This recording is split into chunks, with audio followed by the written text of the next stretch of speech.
This is Swiss and Chips, your British guide to Switzerland. Hello, you're listening to Swiss and Chips. I'm Jo. And I'm Simon. And every few weeks we talk about the highs and lows of moving to a new country, funny misunderstandings that take place, and the dark and the bright sides of living in Switzerland. It's all about settling in here, removing fears, helping you feel at home.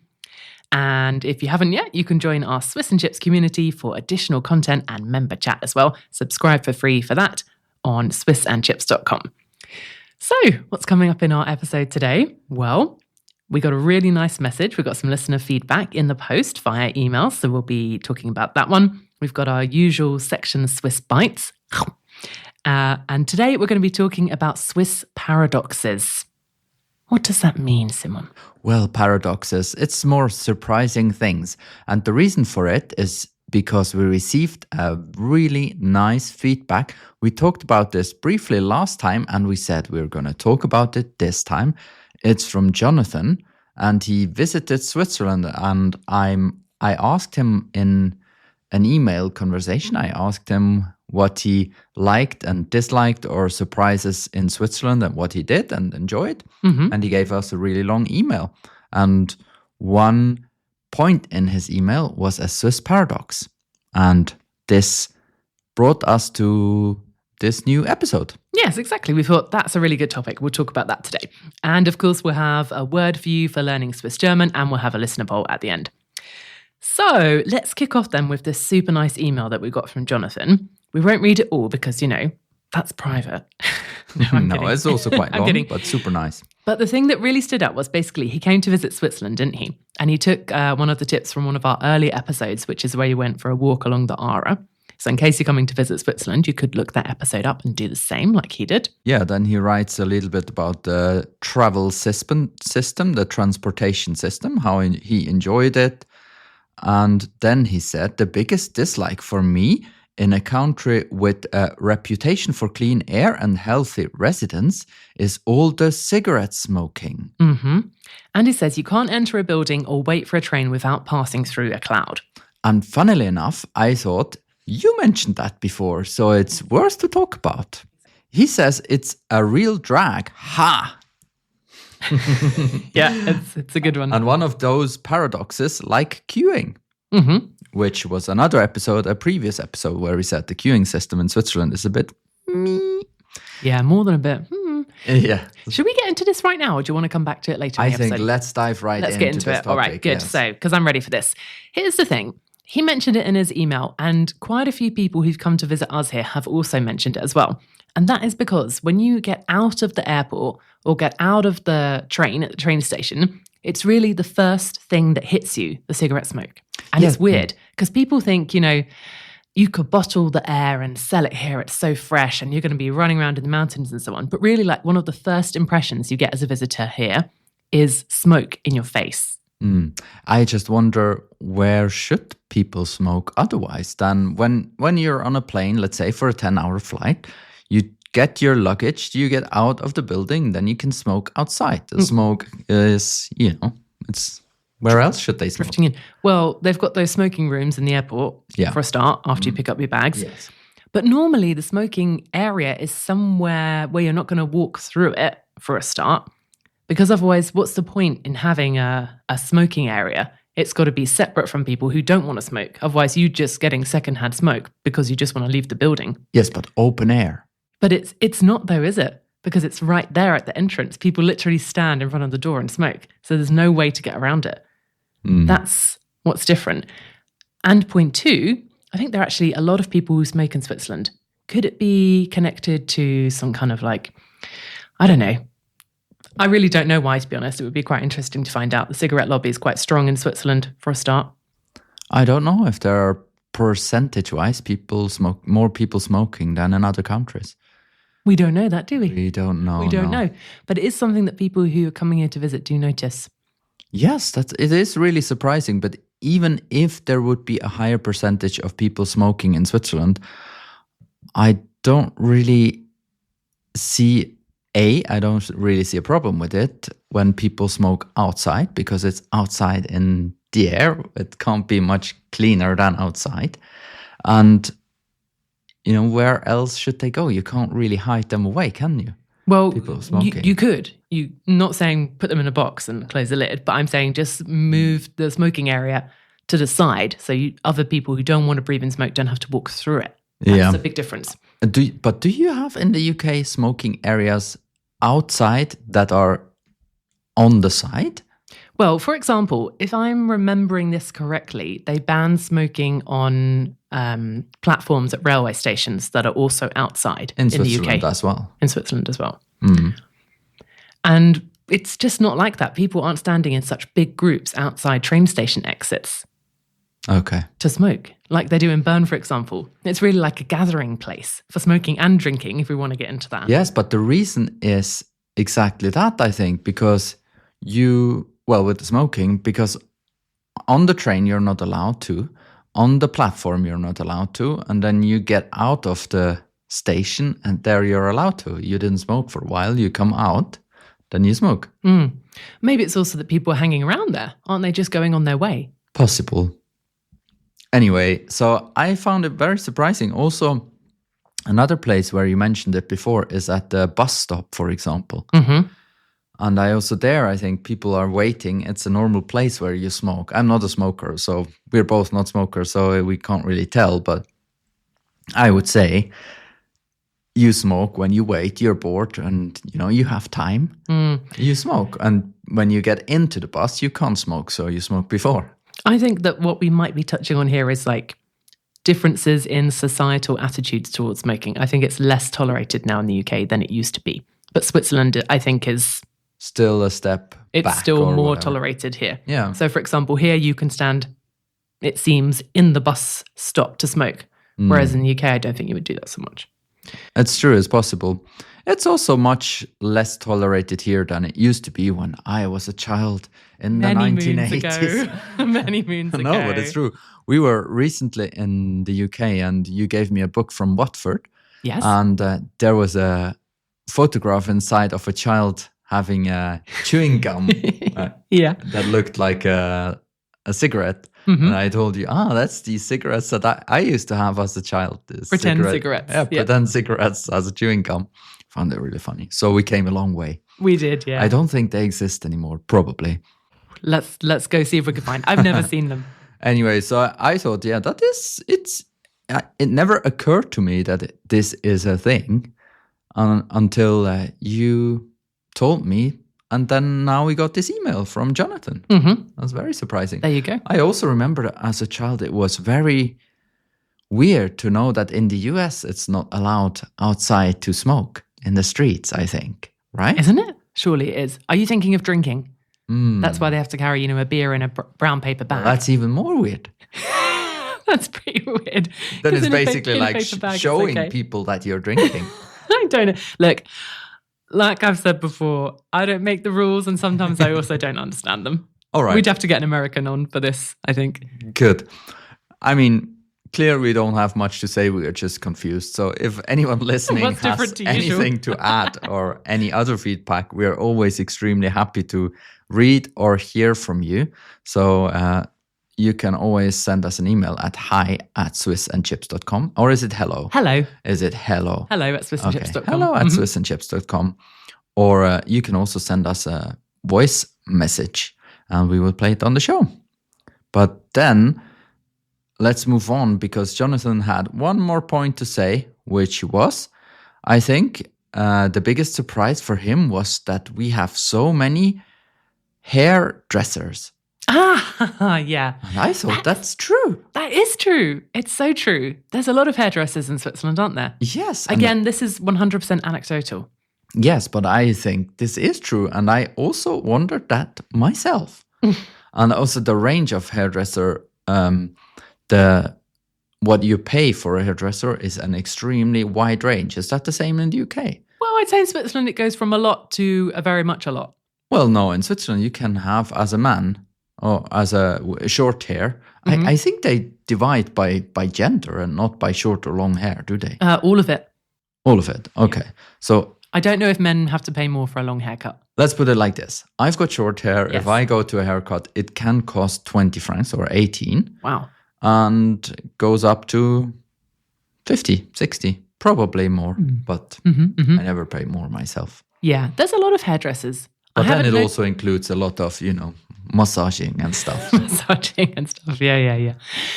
I think it's something I've specifically noticed in Bern. There are a lot of barbers. Yeah, which is a hairdresser. Yes, but it's more specifically for men, although I guess you could also go there as a woman with short hair. Okay. But it's more aimed at men. Good. More like, razoring and stuff going on. I imagine. I've never been inside one. We really sound like two people who have no clue what they're talking about. That's not true. Let's quickly move on to our other topics that we wanted to talk about today. And we said we talk about some paradoxes or more surprises that we noticed. Contradictions. That's a good word. Thank you.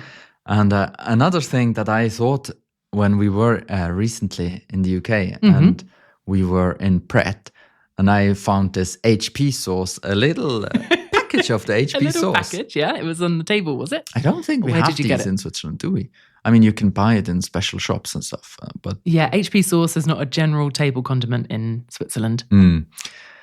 And I said, "Hey, where did you get those from?" I said I took one from Pret because we bought food there, and I brought one with me, and then this brought me to the second point today. This paradox or contradiction. What was it? Contradiction, yeah. Yes. First one was the cigarettes. Yes. Second one is that you don't get ketchup for free, like ever. Yeah, it's true. For a country that's very wealthy, you would think that the condiments would come for free with the meal, but quite often they don't. No, they quite often don't.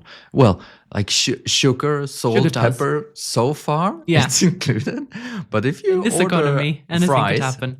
Or chips, fries, however you want to, French fries, then usually they come with ketchup and mayo. Mayo, yep. Mayo. And you usually have to pay for them. Yeah, that's a rip-off, let's be honest. Come on. It is extremely weird, yeah.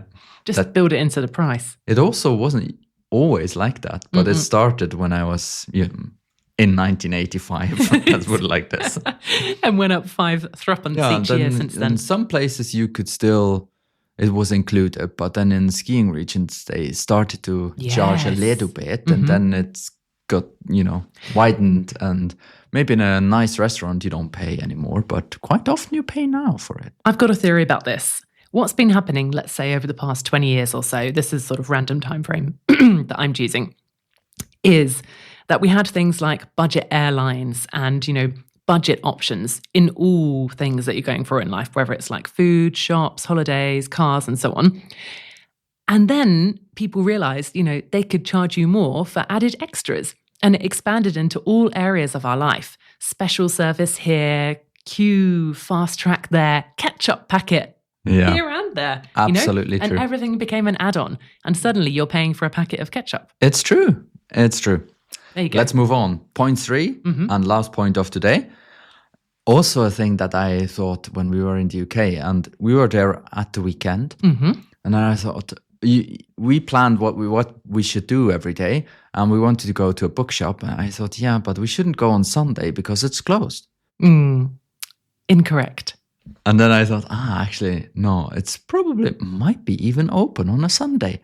And I thought, yes, but better not go too late because maybe the shops close early. I mean, we do have special opening hours on a Sunday in the UK. All of this is confusing. Yes, a little. I mean, the shops are definitely open, but they just open a bit later. Yeah, well, it's very funny because even after all these years, we sometimes have this discussion that we say, we have to go to the shop now because it's Saturday and it's already 4 and soon they'll close. Here in Switzerland, yes, you mean? In Switzerland. Yeah. So the opening hours in shops that they are closed in Switzerland on a Sunday, it's also quite often when people come for a visit, they mention it and say like, this is so weird, or they say, this is so great. Quite often they say, this is really great having a day where everything is closed. You know what I mean? It's maybe you think it's great in an ideal world, but once you're actually living that life, how great is it? Yeah. Not that great. There are pros and cons. There are definitely pros and cons in that debate, that's for sure. Now, move on. Yes. Your noise is requested. Yes, it's time for Swiss Bytes. And today I found something which is called Ali on Switzerland. A website? A website, yes. And I found this today and showed it to you and said, hey, this is really cool, this website. Look, he is blah, blah, blah, and he does this and that. So he has lots of well, let me start again. Yes. It's a man who says, hi, I'm Ali. Born and mostly raised in the UK with a few years in Australia, he moved to Switzerland to a small village called Solothurn in 2015. And he explains a little bit, like gives some tips about hiking and so on, how to live. He has also a very interesting subreddit, in case you're on Reddit. We will just link his website. So go to his website and there you find the links to his subreddit where he also replies directly to people's requests and so on, and shares some photos and everything. And I say, hey, this is really cool. We should talk about this today in our Swiss Bytes. Noise, please. And then you said, hey, I think I know this guy. Yeah, Ali's one of our listeners. Hello, Ali. Hello, Ali. I didn't know that, but now I do. So I thought that's really cool. And his website is really good. So, and in his on his about page, I found a map where he shows where he traveled. Oh, yeah. And it's like hikes and bike rides and so on. And it's basically a Swiss map with scratches on. He's been everywhere. Sounds like my Google Maps. Yes. But you can't zoom in. So I couldn't quite figure out if he has been to Faye before. But it looks very much like it. There is a lot of red blobs there. So now that's roughly 4 people I know who've been there. That would be very interesting to know. So Ali, in case you're listening, let us know if you have been to Fahi or not. And also if you know how to say it, let us know. That would also be nice. Anyway, so it's definitely, if you are an expat living in Switzerland or for however long you live here, it's definitely a website worth checking out, and the subreddit. Yes. We'll link to it in our show notes. Have a look. Nice one. All right. Well, I think it's time for our Learning Swiss German word of the week, which you somehow managed to dream up from I don't know where. And it's always a big surprise. So what's our word for today?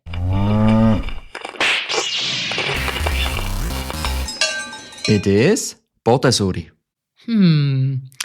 Okay. When I don't know the word, I go for some sort of literal translation attempt. And I'm going to go for Bode? Floor mess.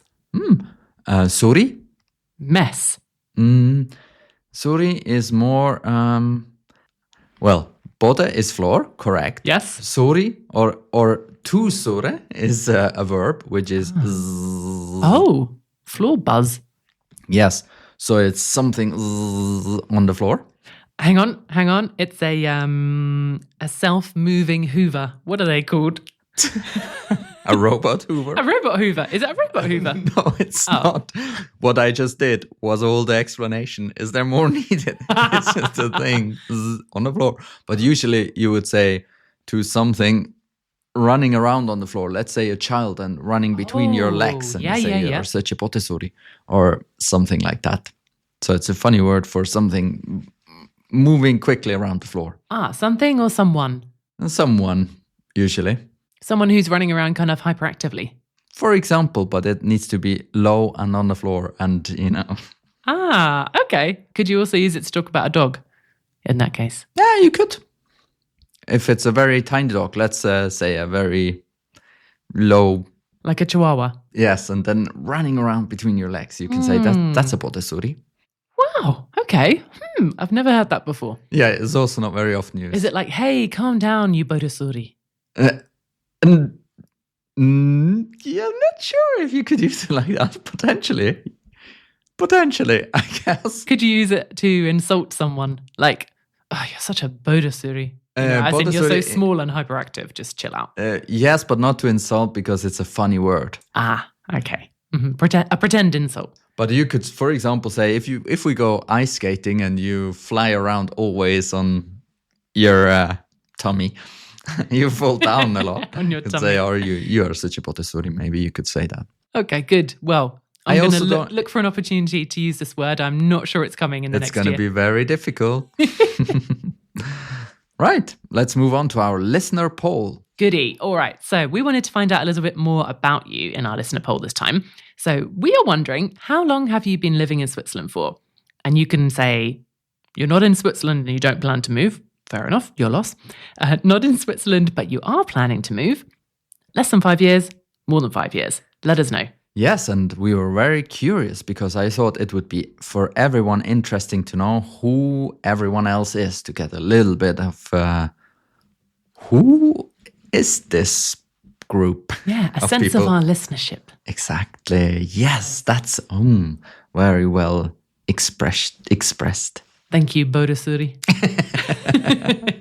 All right, I think that was it for today. Nice one. So head over to swissandchips.com, vote, and if you feel like getting in touch, we'd love to hear from you. Send us an email as well. hello@swissandchips.com. Thanks a lot for listening. Thanks. Bye.